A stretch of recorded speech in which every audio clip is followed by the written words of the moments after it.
Eli, What? how do you get Pikachu on the bus? I don't know. You Pokemon. Daddy did that joke to me.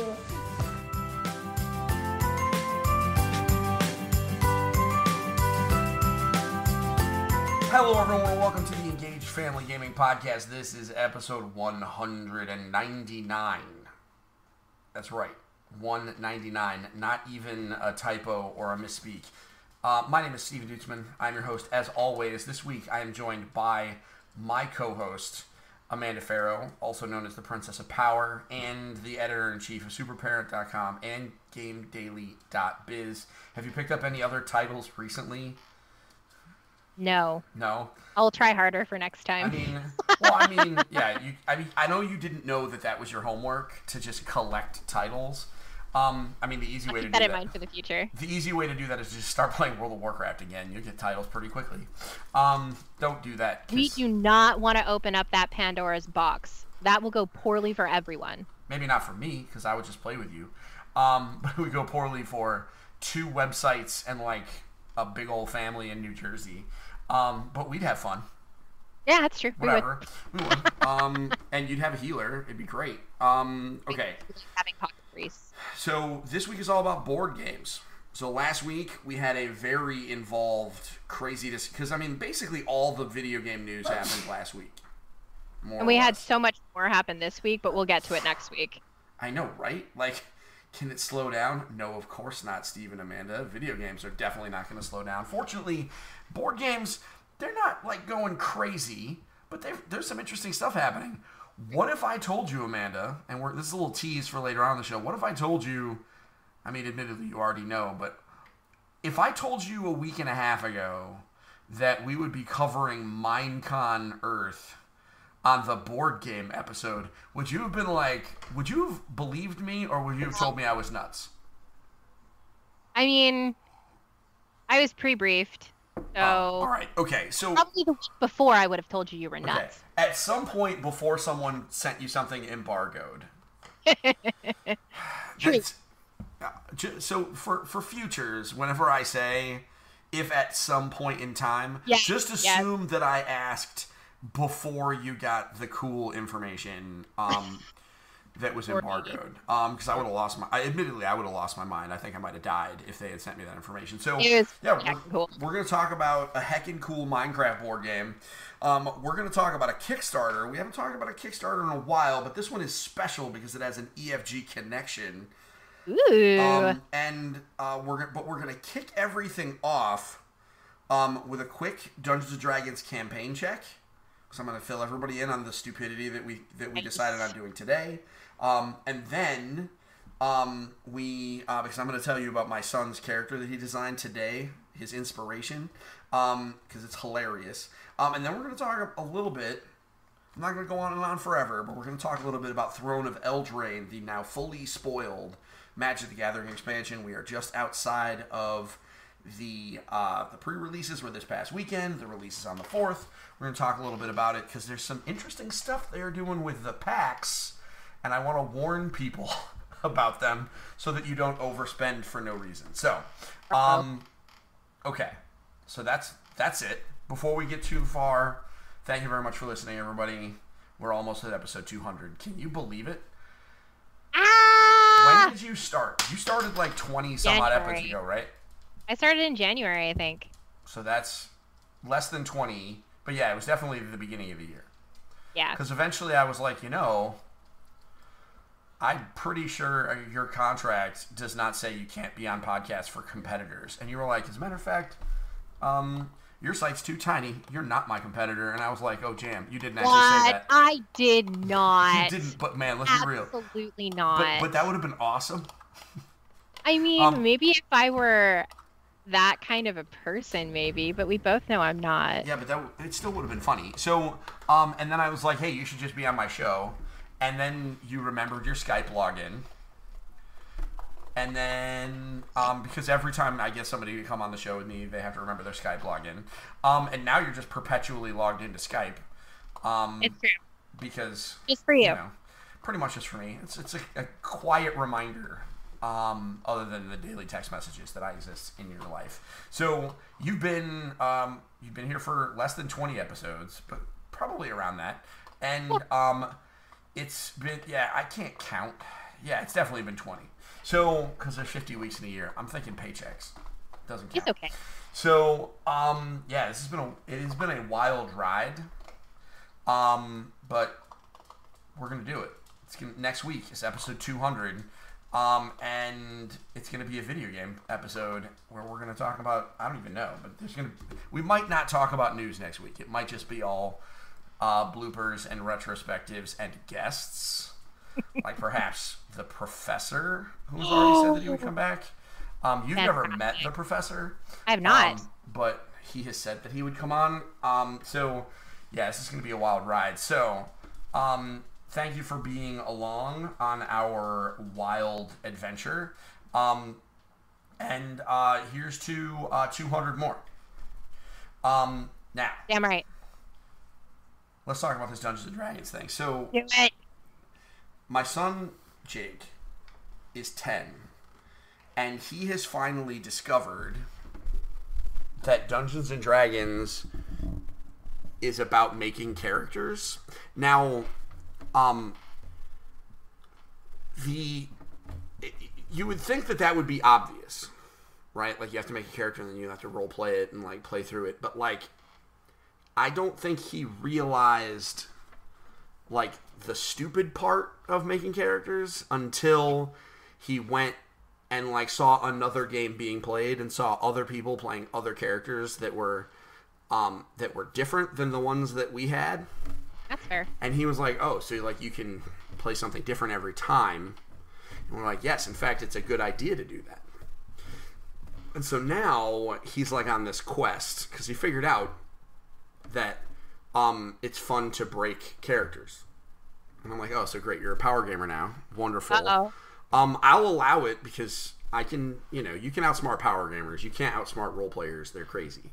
So I know. So she's waving at me. I am waving at the camera because, hi, I'm a role player, and yes, I almost always break things for DMs. Always. What you're saying is you're waving at me in emotional roleplay. Great, thank you. That's what you're doing. So so this is his newest guy, and this may be a ongoing thing if he keeps this up. His newest guy is a halfling. He wants to be a halfling fighter, cavalier specifically, that rides a dire corgi. Okay. Now his name is Marco, but not Marco. Marco. As in like Italian Marco? Yeah, very, very Italian. Now, he's going to fight with a glaive that just happens to be a pizza peel. Like one of those big ones from like a brick oven pizza place. And he's going to be on a quest to find the best, stinkiest cheese to find and put on his pizza. On a pizza. And that's his nightly goal, is to find the stinkiest cheese. Now, I immediately was inspired and was like, this is absolute comedy gold. So, I told him the only limit was I would allow him to have a dire corgi as his mount with no questions if he would draw it for me. So hopefully we'll get that on the Instagram, because he can draw. Brilliant. He can draw some cute stuff. True. And a dire corgi just seems a little wild to me, but I'm in. So that's the first update. I want to hear from the listeners though, because he's wacky. And this is his, he's got some other stuff brewing. But I would love to hear if your kids have come up with some crazy stuff before. Or, because he can't be unique. His actual character in his actual game is a cat person monk rogue, who is... That sounds OP. Is very... It's extremely OP. Because, in Dungeons & Dragons 5th edition... rogues, like this race that's in one of the source books. It's an official one. They have a racial ability that once per combat, more or less, they can double their movement speed. And monks are faster anyway, So he's just gonna he can just run anywhere he wants, and hit people. And he figured out how to do some just bananas sneak attack damage, and it's crazy thinking of this is broken stuff that dudes on Reddit are supposed to come up with. And you know what I'm saying? You know what I'm saying? Yes. Like those Reddit peeps that are like, oh, well, if you do this and this and this, it'll make your DM's head explode. And he's 10, and I gave him half of it. I was like, and then he's like, wait, but what if I do? And I was like, well, I mean, I guess that would work. And then his mind, it was a galaxy brain. It's really interesting watching 10-year-olds and kids in general, figure out that reading the source books and understanding the rules is of value.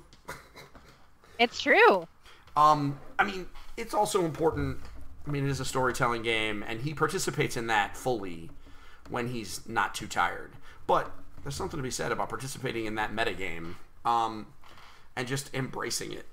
And he certainly embraced it this week. So that is you just witnessed the birth of Marco.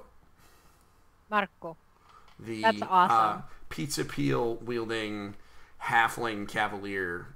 Hopefully we'll have pictures for next week. So, that is that's the Dungeons and Dragons update. By the way, as a dungeon master, juggling 2 campaigns is really hard and breaks my brain. Yes, that sounds really difficult. I'm managing, but it's very tough. I'm like, oh, wait, this is very different. I didn't even realize that the parties were the same level. I had completely forgotten. They're the same level. And I just assumed that one was way different than the other, and I was like, oh, okay. I mean, whatever. Anyway, so, to the news. Let's talk about Throne of Eldrane real fast. Yes. So we've talked about this before. I'm guessing you've looked at some of the art. I have, yes. I actually went and poured into the art, and I was very excited about it. Even though I don't play Magic anymore because I don't have time, yeah, I love looking at the art. I mean, the art is one of those pieces of the game that you can still consume very casually. True. They really do a very good job of it. A filthy, casual Magic the Gathering player. Yeah, just looking at the art when the spoilers happen. Exactly. So, here's the thing so just to talk about Throne of Eldrane in general, this is a brand new standalone set. There's 269 cards in it. It comes out on the 4th. So this is what would be, in the old days, you know how they had large and small expansions? They don't have small expansions anymore. They just got rid of they got rid of blocks entirely. You know how they would do a large expansion and then 2 small expansions to go along with it? They have completely abandoned that structure entirely. They are only large blocks, or they're only large sets. And so if they want to stay in a world and have multiple sets in a row be all about the same thing, they will just do that. They could have 6 sets in a row in the same world and it wouldn't really matter. It allows them more freedom. This is kind of a standalone thing. So it takes place in a world that is basically fairy tales. There is a YouTube video about a very afraid pair of gingerbread people running away from one of the iconic planeswalkers, Garruk, while he is fighting a bunch of soldiers, and it's set to music. It is very funny, and I'm not going to spoil the end of it, but let me just say the lady gingerbread cookie has a time, okay. And this is meant to be a palate cleanser because the last set was very serious, very dark. Yeah, One of the heroes died, and it was a lot. It was. I mean, actually, a bunch of people died, but one of the main heroes died. So that was their end game. So this is very clearly let's just introduce some goofy stuff and play around. The art is amazing. The cards are very cool.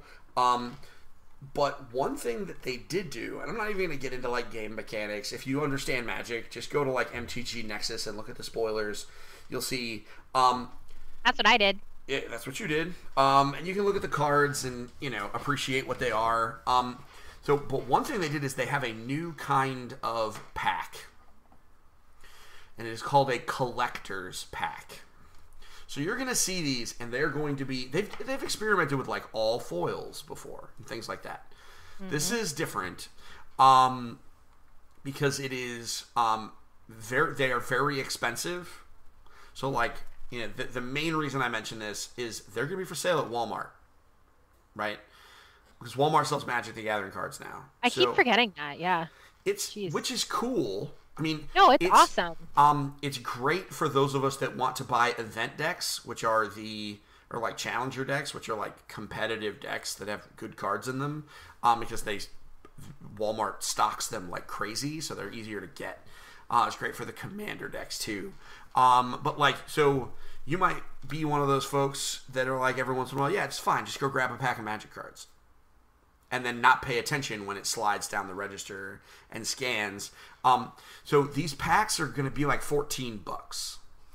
And so for the same number of cards. Now, basically what it means for these collector's packs, and they will have unique packaging, like they'll say collector's pack on them. Just going to want to pay attention to it. They are essentially all going to be foils, alternate art.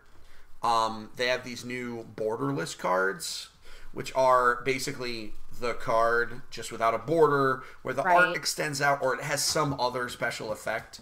One of the key components to this set is these cards called adventure cards, which have like a spell and a creature in the same card.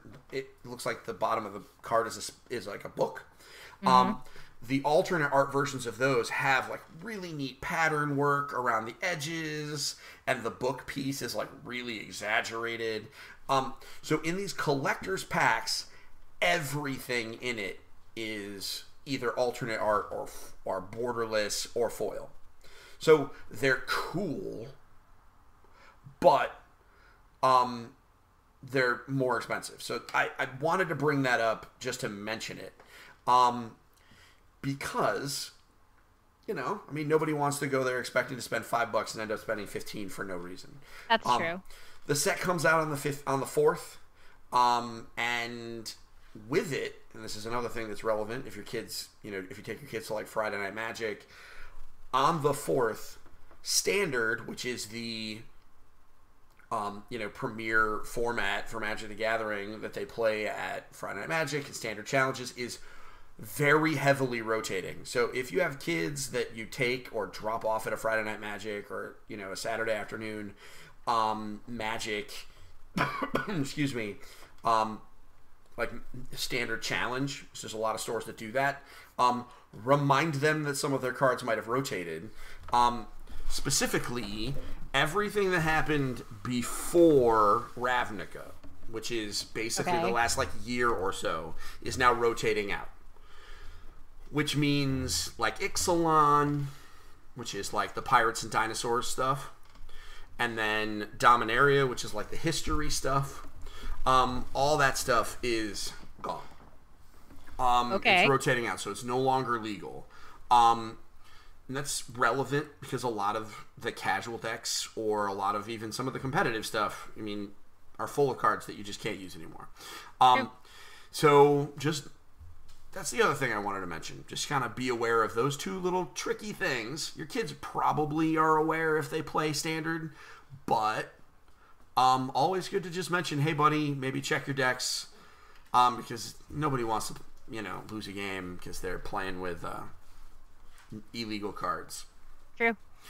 So that's, you've been through Standard. When you played, Standard rotated when you played, right?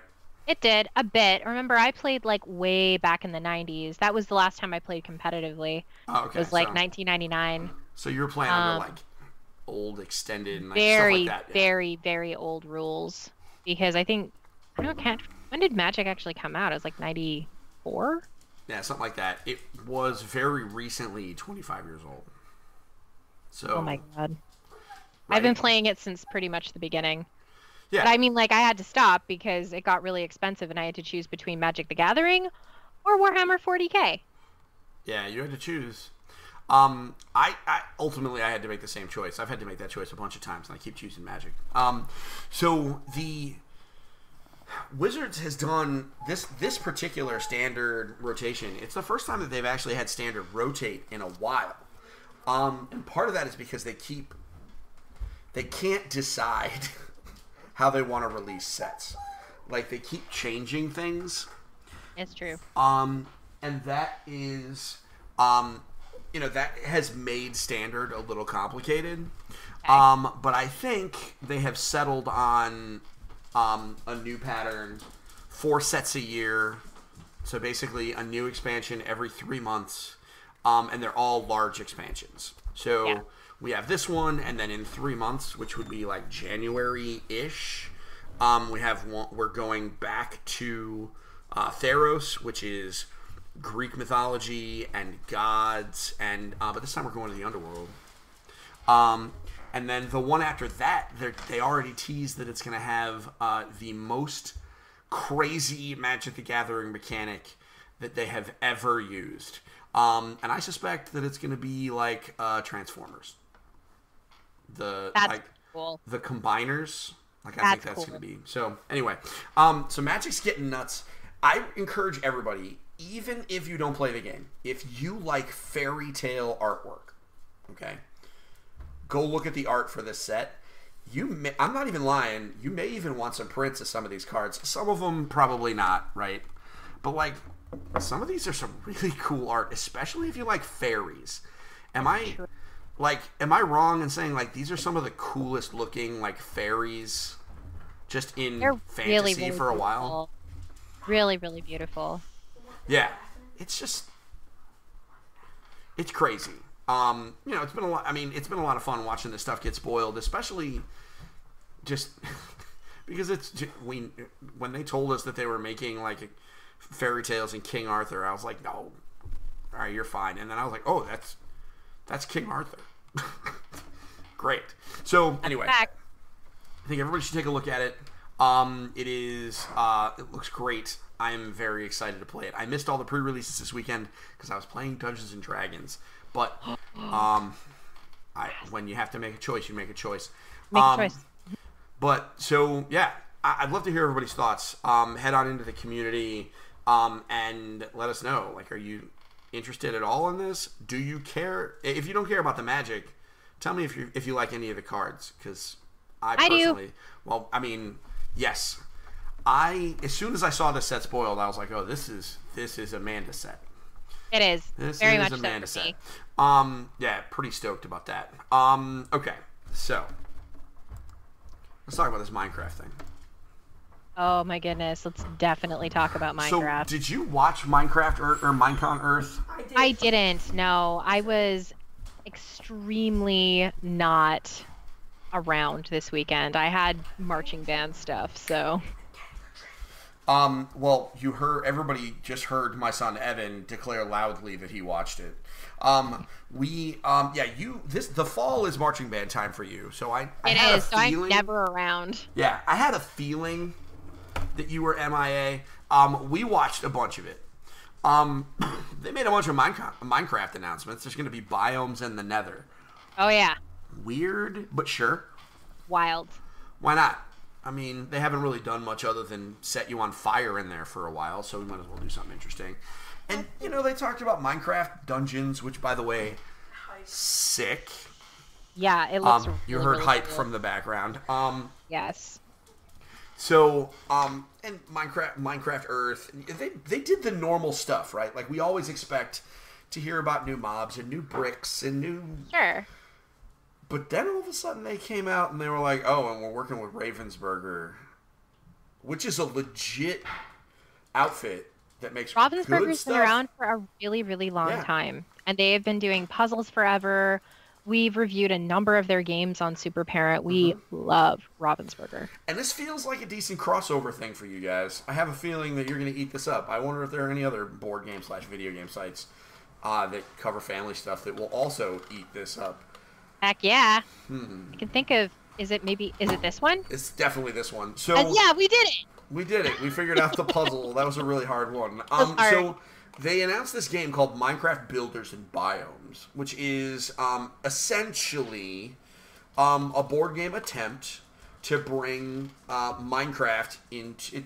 it's the board game attempt to recreate the multiplayer Minecraft experience. We don't know if it does that, but I think in theory, having read the rules, because Ravensburger was kind enough to send me a copy of them, reading through it, I think it might work. So the core mechanic here is that in the center of your table, like everybody has a playboard, and in the center of the table is a cube of blocks that is like the resource cube. And the idea is, over time, you are kind of taking these cubes off of this, and by you taking cubes, you kind of reveal the stuff underneath it, which means your opponents might have access to it, so you really are kind of balancing it. Have you ever played Pyramix? I don't think so. Pyramix is a game-right game that's about a pyramid, and you're pulling cubes out of this pyramid. And by doing so, you kind of change the shape and reveal pieces underneath. Okay. The difference is, this is making a cube because it's Minecraft. Obviously, it's making a cube. Whereas Pyramix, everything's kind of on an angle, so you're dealing with a pyramid. But it's a very similar concept. And that game works great. Because the tension of, do I take this thing I need, knowing that it may make things available for my opponent, is a real... Like, you can't just carelessly grab stuff. You have to be very careful. That tension is always great. And so putting that in literally just throwing that in a Minecraft skin, even without anything else, sounds great. I mean, that does sound pretty excellent. And then they added all sorts of other stuff, because there's mobs, and like they just added the standard issue Minecraft stuff. Like, what was your... So you were pre-briefed, obviously, because you know everything months before I do. Not months. This one was like a week. I mean, in video game / board game news time, that is like months. I guess. So I'm really just being sassy. I really am. You know, it makes total sense that you know things before I do. So, when you heard this news, like when this at some point you were sitting in the chair that you are sitting in right now, and this press release popped up on your computer, what was your first 10-second reaction? Confusion. Okay. Why? It was initially confusion. It was because it's just such a different kind of announcement. When I sat back and I took a look at it, it just it made somewhat sense, because Ravensburger's, like, if we're looking at this from a business perspective, and that was the first place I went, of course, was, hey, look, it's a Ravensburger license game. Ravensburger is amazing at licenses. Eventually, I have an interview actually with their president, and he talks a lot about licensing, which is phenomenal. So, from a licensing and business perspective, it's a super, super cool idea. The board game itself was just really confusing because I didn't quite understand what it was, and now that I have a better understanding of it, I feel like that would be a really excellent experience. But I was really confused by the concept. I can understand that.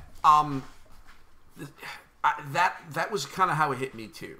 Yeah. Initially, I was like, so my first piece, like, I didn't get because we were watching it. We were watching this on phones in the car while driving to Dungeons and Dragons. So like the announcement happened, right, and we were like in the car. So like and obviously Evan from the back seat like lost his mind. Of course. And so I missed the Ravensburger detail. So I was like, I wasn't paying 100% attention because I thought it was just Minecraft. I was like, all right, it's cool. We're, nothing that we're going to really get in depth on, except for a guide. Like, are we really going to talk a lot about bees?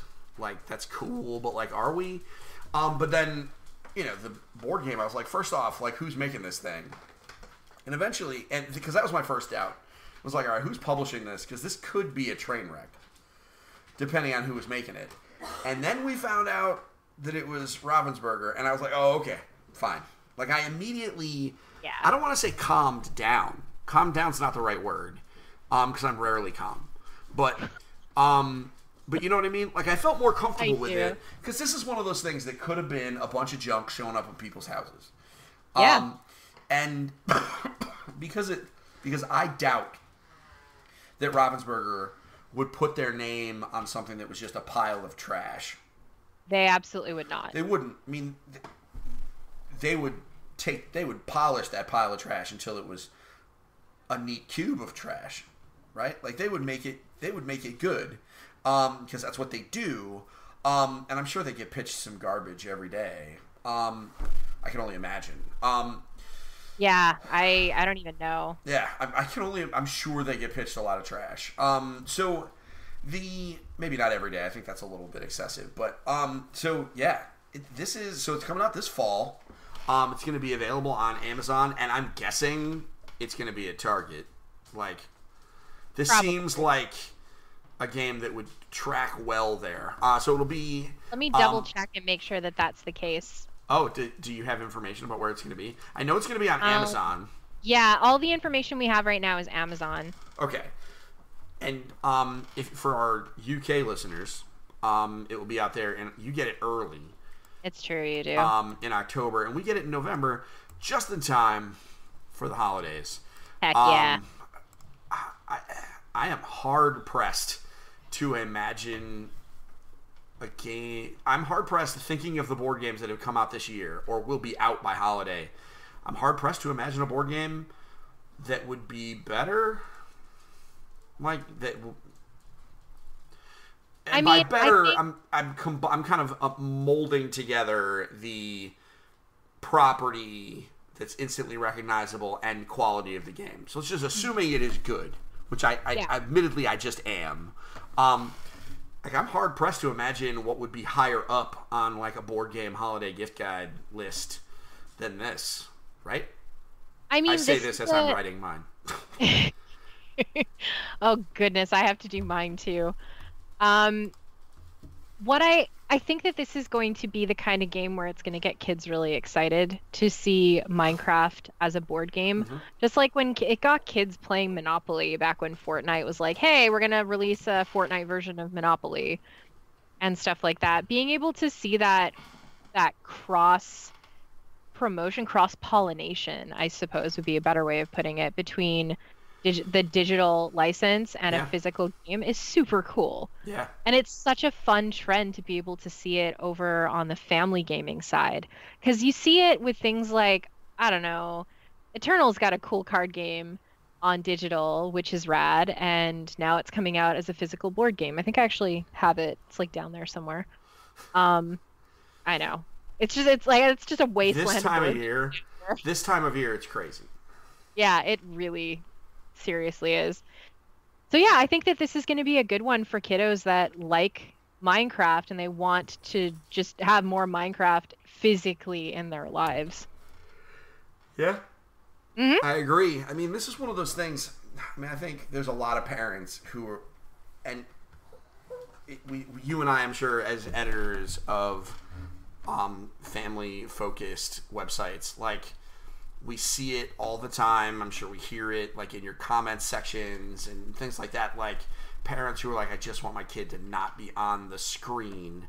Let me give them something to motivate them off of it. And while I'm not necessarily, like, I want parents to kind of do their own thing, I absolutely think that this kind of bait, more or less, is great, right? Like, if you want to get them to do a different kind of activity, what better way to do it than to kind of attract them with something they're already engaged in? Yeah, absolutely. I know at least a couple of kids who really don't have any interest in board games at all, but will absolutely play this. Like, I can imagine, just in my own personal life, like 3 or 4 kids that are all in on this, and they don't even know about it yet. Like, they're just primed to lose their damn minds when this game gets put in front of them. Agreed. And screen time, like, I mean, we can talk about this till we're blue in the face, and we can bring on Dr. Cowart to talk about this and everything like that. But it's always good to get kids engaged in things that they're using their hands for. So it's tactile, where they're having more than just haptic feedback. They can actually just like touch the things in their environments, and it just engages it just engages with them in a completely different capacity than video games do. Video games are rad, and it's always good to have those kinds of connections with beloved brands in a physical way. Yeah, absolutely. I mean, both of us are advocates of balance. Yeah, absolutely. And I think that's something that a lot of folks don't. And obviously, we have balance. We have a podcast that goes back and forth. But I preach balance all the time, and this is a great way to get that, because you give them just like Pokemon Go was, right? Like, it's a way to interact with a property and get them to do a different kind of activity. I think not that I'm gonna. I'm sure Ravensburger is hoping that this will be as popular as Pokemon Go. I doubt that. But I do bet that if this is, I'm sure Amazon is ready to put this front and center on a bunch of their pages. And there will be a lot of people running around warehouses throwing this in boxes starting in November. So, yeah, that is Minecraft Builders and Biomes, which, by the way, really good name. Very cool name. A+ name. They could have just called it Minecraft the board game, and I would have been fine. But the fact that they took that extra step, that's probably Ravensburger that did that. Yeah. Because I'm sure that whoever pitched it to them was like, it'll be Minecraft the board game. And Ravensburger was like, bruh. Exactly, just like that. So, yeah, I'd love to hear everybody's thoughts. I can't believe. Let's see where it is on Board Game Geek. I want to know what it's ranked at. It is not the hotness, but it's getting there. I'm sure it's getting there. Let's see. Here we go. Don't mind my dog. He's very angry because I have not given him steak yet. Even though I'm not going to, but he's still mad that I haven't.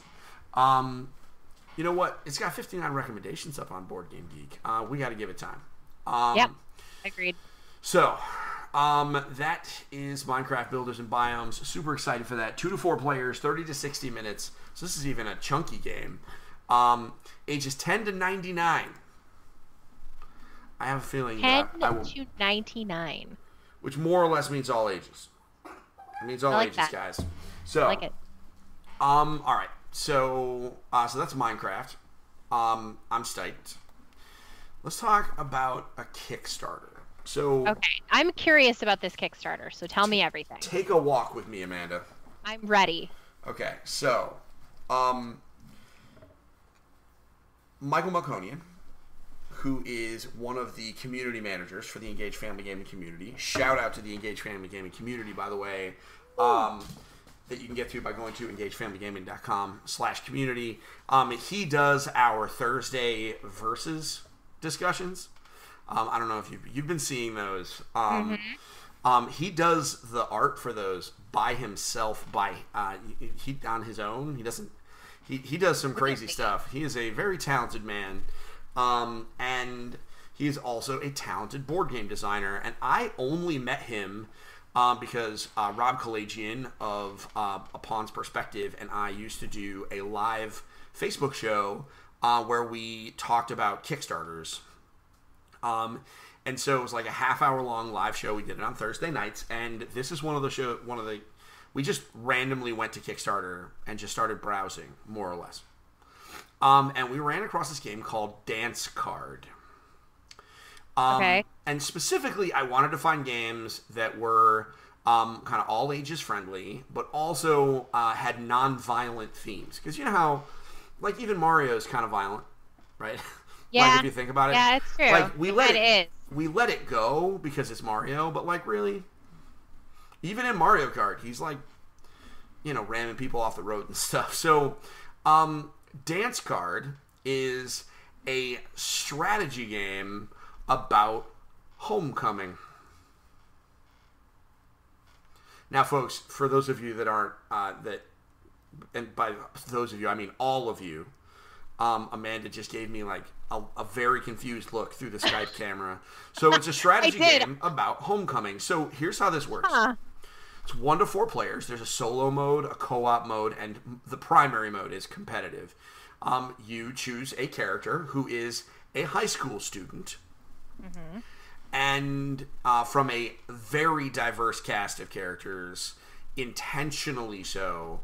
Lots of different abilities and like backgrounds, and it's just so great. He really went out of his way to try and make it so everybody was different, which I think is super cool. And the idea is every character has you draw your character and then you draw your dance card. Now your dance card has a bunch of people on them, and your goal is to dance with the people that you want to dance with. That's it. And so you have to move around the dance floor, move off of the dance floor to places like, there's like, the chill area with like the punch, and, picture this. Just take Homecoming or any other high school dance. I don't know if they have Homecoming in Canada. I imagine that is it. They have commencement dances. Okay, so that's what I did. Okay, so imagine. I'm guessing they are fairly similar. Is yours done like on a rink and there are like mooses outside? She just gave me a look, guys, because I made a Canada joke. You made a Canada joke. You want to know what my commencement was like? It was. I don't know. It was like a dinner and a dance, essentially. Yeah. We did a big dinner after we did commencement ceremonies, which was grad. And then we did this big dinner and dance. And then afterwards, we did this thing called dry grad, which was where we went and hung out at an ice skating arena. Did you play hockey? No. The arena was actually all covered. And our parents got together and they made it into like a casino night for us. And we had little gambling tokens. That sounds awesome. It was rad. Like, my mom helped organize it. It was amazing. So, Homecoming is usually in the fall. And for us, our commencement dances are in May. Yeah, at the end of the school year. At the end of the school year, yeah. So Homecoming is usually associated with, like, football, and it's a fall thing. It's very big right now, because obviously it's Homecoming season. He really should make a TikTok video, because Homecoming, I'm going to tell him that after we're done with this, because it would probably do pretty well. So basically the idea is you pick a character, and you have a dance card, and you have to fill the dance card. That's it. You got to go play with people. Now, this is meant in a super wholesome way, right? It sounds like that's kind of aggressive. Really, it's not. I don't have the game mechanics in front of me. It is meant in a wholesome way. You're just trying to dance with people. And if you fail, you fail. You're done. With that particular person, you don't get like second go rounds. You don't get to be that aggressive person. So, again, done intentionally. Barring weird scenarios, but you have challenges. You are, you're talking to you're talking to their friends, because you got to be in their friends area to be like, hey, could you get this person to come dance with me? It's super cool. The art on this is amazing. He did this design for the characters. And again, they are all very different. They're all cool. They all have a cool attitude and personality. It's on Kickstarter now. That's really neat. He's looking for $20,000, which is a lot. However, he's raised almost 16 right now. I feel like it's not a lot, though. So here's the thing. I'll kick to that in a moment. We'll put a pin in that particular thought. You're right. Hey. It is simultaneously a lot and not a lot, because it's Kickstarter. So he's almost there. Good. And so he tried once before during the summer. It did not go well. And I think part of it was because it was the summer. He came out the week that a bunch of other crazy stuff was happening. And so he did the right thing and canceled early and started again during Homecoming season, which is, pretty smart guy. So for those of you listening, the full game is $45 to back it, which is, a fair amount. But any amount helps. So if you're listening and you want to see a one of the EFG connection come through, even if you're kicking Mike $1, it can make a pretty significant difference to him, because this has been his dream. He's been working on this for about 2 years or so. It's dominated his year, and I would absolutely love for us to help him out. They have, if you pledge on Kickstarter, they do actually have a Kickstarter exclusive Halloween standees, because the characters don't have figs, they have standees. So you have some of them with Halloween characters, and one of them is 100% dressed up like Cloud from Final Fantasy VII. That's pretty cool. Yeah, it's pretty awesome. So that's all. That's my humble ask. Definitely taking a look and kick him $1 or $2, or even better, buy the whole game. It's $45. It is expected to ship in September of next year. Because his design is done, but you gotta get it made and shipped here from China. Production pipeline. Yeah, it takes a while. So it'll be here just in time for next homecoming season. So what do you think? I think it sounds really interesting. Did you happen to look at some of the art? I was just about to go and type it into my browser. Okay. One of the things that I really like is he has a community. If you look up Dance Card Community on Facebook, one of the things he's been doing is he shares, he did a thing over the summer where he was sharing the characters and he was crowdsourcing catchphrases for them. Oh my goodness, this art is adorable. Isn't it great? It reminds me of the art in Monster Prom. I don't know if you've ever played it. It's an indie Steam game. I have quite not good. played it because I am not the target audience for that game. However, I am 100% the target audience on that game. I mean, yeah, yeah, you is. Yeah. So, and I mean that not as an insult. It's just I'm not thinking it as an those insult. games are definitely not for me. However, it looks pretty cool, and yes, this does feel reminiscent of that, and I'm sure that it is not. It's not incidental, and I think part of that is just because it's the dance vibe that really just kind of catches it. They're both cartoony. He wanted to choose an art style that really was fun and cartoony and showed off the characters' personalities, and didn't require him to make realistic characters, right? Everybody's just kind of built like a cartoon. And they're rad, man. And there's just so many different characters, so many, all backgrounds, all different kinds of abilities. Some of the characters just crack me up. Oh, and our good friend Bebo got in. And Bebo, of Be Bold Games. I completely should have mentioned that. I forgot about that connection because you guys obviously, I am sure, have interacted with her. She helped you with your holiday guide last year, didn't she? She did. Because she's great.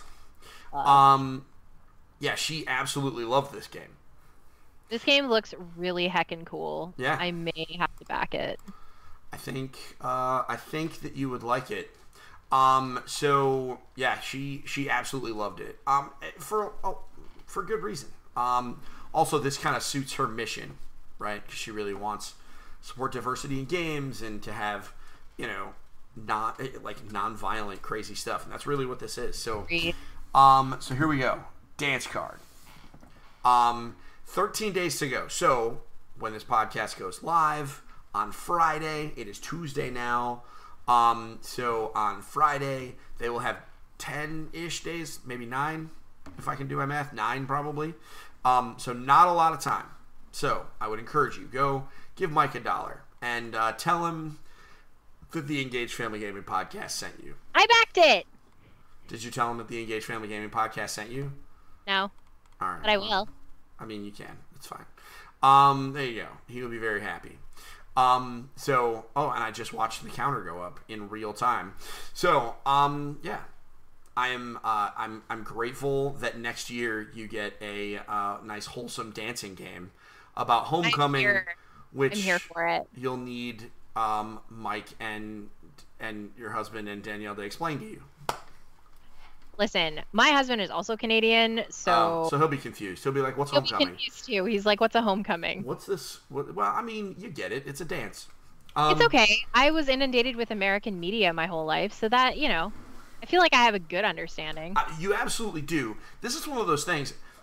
One of the things that because he's been posting about this in a lot of different Facebook groups, and I'm sure a lot of parents that are listening to this can relate. Like, this is a subject, like the whole high school dance thing, that like is very triggering for a lot of people. So there are a lot of folks who love him, love the idea, love the art, but can't bring themselves to buy the game because because they don't think they would be able to play a game about a high school dance because it would kind of trigger them. I really enjoyed all of my high school dances. I'm probably the weird kid, but I always, even if I didn't have a date, I always went with my friends and I always had a really good time. I enjoyed them also. Which is it our Leo nature? I'm not a Leo. I'm a Scorpio. Wait, are you a Scorpio, really? Mm-hmm. I thought you were a Leo. You're the Leo. I'm a Scorpio. Go ahead, do all the weird... How do we get to be like such good friends and you're a Scorpio? Because I'm so nice that I defy my horoscope. Also, I mean, 100%. They're like kind of true, but like on the other side, like the universe can defy those things. It's true. I'm not going to try and tell you that it's like not real because, but we defy it. Okay. So did we just this is we're going to require a lot of unpacking for me. What, me being a Scorpio? Man. Yes. I have to come to terms with it now. Yeah, think about all the... I've read my horoscope for a very long time. You can do all the unpacking about it that you want. Steve, I love you. It will only be a little awkward. So that's Dance Card. It's been interesting watching the discourse on this one in various Facebook groups. And what's crazy about it is Mike, the designer, just wanted to pick something non-threatening. And I think he accidentally found something that for some people is 100% non-threatening and fun, but for other people, it is more threatening than gladiatorial combat. It's just kind of unavoidable. But he did a good job, and I think he's on his way to getting this game made, and I'm so excited for him. So Amanda. Yes. Did you know that this has been episode 199? I did! Of the Engaged Family Gaming Podcast. So folks, I hope you enjoyed listening as much as Amanda and I enjoyed recording. We are, as my sons crash down the stairs. Don't interrupt. I'm doing my closing. So I'm doing my closing for real. Be quiet. So I hope you guys enjoyed listening as much as Amanda and I enjoyed recording. We will be back next week. Very likely. If we have to cancel next week because of things, we will. It's fine. We'll deal with it. I will announce it early. But we're going to be back next time for episode 200, which will quietly, and I can say this now, will quietly be a soft reboot of the podcast. We'll have new music. We'll have new segments. We'll probably have some promotional stuff. And also... a launch of what I will from here on out be referring to as the EFG podcast platform. We are launching, and this is no joke, starting after episode 200, we will be launching 4 new podcasts. That's really with a exciting. 5th one coming this winter. We're going to have the EFG Apple Arcade Game of the Week podcast that is called the EFG Arcade. We're going to have the Review Rumble, which will be our reviews podcast, where it's me and a kid talking about a game. I came up with the name. That was Jake's idea. He named it that. Jake rules. We're going to have the EFG Magic Minute, where literally every other day it will be a 1 minute or 2 minute long podcast about Magic the Gathering. So we'll get you all caught up super fast. And then it sounds like we're going to do this. Amanda, would you believe me if I told you that we were going to put together a podcast where we were going to literally have one episode per Pokemon and do the entire Pokédex? I believe this. Pokédex. I absolutely believe this with every piece of me because I know you. Yeah. And yeah, so we're going to be focusing on shorter podcasts. All of these shows will be just like, and obviously the EFG Daily Commute will be keeping that up. Even though it's not really daily, but y'all will forgive me for that. So focusing on a lot of shorter, more easily digestible podcasts to go along with this one, The Mothership, which will continue to be me and Amanda. But we'll also basically include... forever. Forever, until you get sick of me. And my Scorpio self. And I'll still like you. Even though you're a Scorpio. You're going to like me and yet be confused by me. So I haven't been confused so far, so I'm pretty okay. So I feel like you subvert your Scorpio nature. Yeah. So man, do I have some things that we can talk about off air. So yeah, it's going to be a wild ride. And we're also going to get some wild guests on here. I've continued to connect with people. So Amanda, thank you for being here. Always. And everybody else, we'll see you soon. And until then, don't forget to get your family game on. Bye. Bye.